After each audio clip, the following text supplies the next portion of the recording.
This is our spaghetti giniling. Actually, giniling lang talaga to eh. Kasi may patatas yun.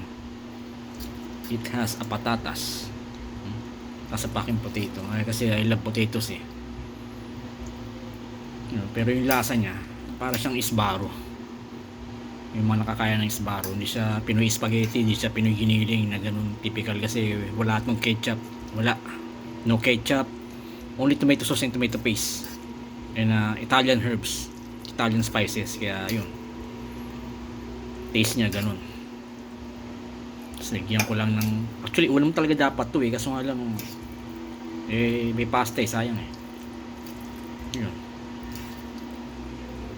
Kaya nakikita ko maraming kumakain spaghetti yun kasi magpapasko eh. Ayan. Lagay tayo ng ano. Ayan, may keso yan. Ayan. Ayan. Ayan.